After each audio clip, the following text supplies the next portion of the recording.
2022 সালে বিজয় সম্মেলনীতে মমতা বন্দ্যোপাধ্যায়ের পা ছুঁয়ে প্রণাম করার জন্য কতই না কটাক্ষ শুনতে হয়েছিল স্বস্তিকা মুখোপাধ্যায়কে। এমনকি মমতার চটিচাটা বলে আক্রমণ করা হয়েছিল তাকে।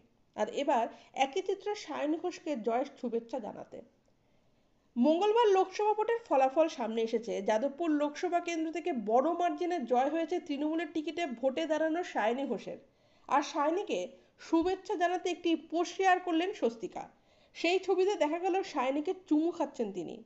আর ক্যাপশনে লেখা, শুভেচ্ছা সায়নী ঘোষ। স্বস্তিকার এই শুভেচ্ছা বার্তা মন ছুঁয়ে নিল সায়নীর। তিনি কমেন্টে লিখেছেন, অনেক ধন্যবাদ তোমাকে।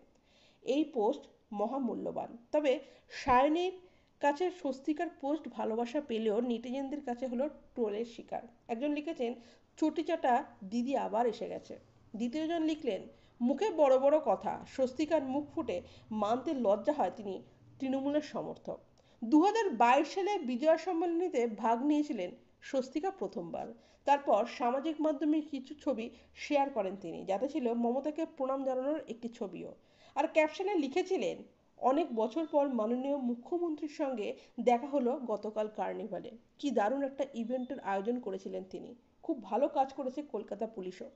আমি সবসময় প্রশংসা করে এসেছি দিদির লড়াকু ক্ষমতা আর মনোবলের। ওকে শুভ বিজয়ের শুভেচ্ছা জানিয়ে চকোলেট উপহার পেলাম। ধন্যবাদ রাজ ছবিগুলি তুলে দেওয়ার জন্য। এগুলো ভীষণ মিষ্টি। দক্ষিণ পাড়ার পুজো উৎসব কমিটির সঙ্গে ওখানে থাকাটা খুব মজাদার হলো। আসছে বছর আবার হবে। এরপর সব ধরনের কটাক্ষে জবাব দিয়ে স্বস্তিকা লিখেছিলেন, চকোলেট নিয়েছে ইলেকশনের টিকিট নয়, চকোলেট খেয়েছি মোটা টাকার ঘুষ নয়। আমরা একটা সভ্য দেশে বাস করি, বর্বর নই। কাল দেশের প্রধানমন্ত্রীর সঙ্গে দেখা হলে একইভাবে নমস্কার করব, কারণ সেটাই ঠিক। মাননীয় মুখ্যমন্ত্রীর ব্যক্তিত্বকে আমি শ্রদ্ধা করি। তার মানে রাজনৈতিক মতবিরোধিতার সঙ্গে আপোষ করা নয়। যেটা অন্যায় তা অন্যায় নিশ্চয় বলবো, কিন্তু পৃথিবীর সমস্ত বিষয় নিয়ে আমার জিহাদ ঘোষণা করতেই হবে, না হলে আমার মেরুদণ্ড ধসে পড়বে।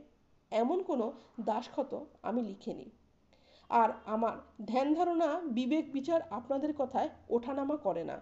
পরে আবার কোনো অনুষ্ঠানে যদি মাননীয় মুখ্যমন্ত্রীর সঙ্গে আমার দেখা হয়, আমি আবারও ওনাকে নমস্কার করব এবং উনি চকলেট দিলে নেব এবং খাবো। অসভ্য হওয়ার জন্য যে শিরদাঁড়াহীনতা লাগে সেটাও আমার নেই, তাই বেশ করেছি।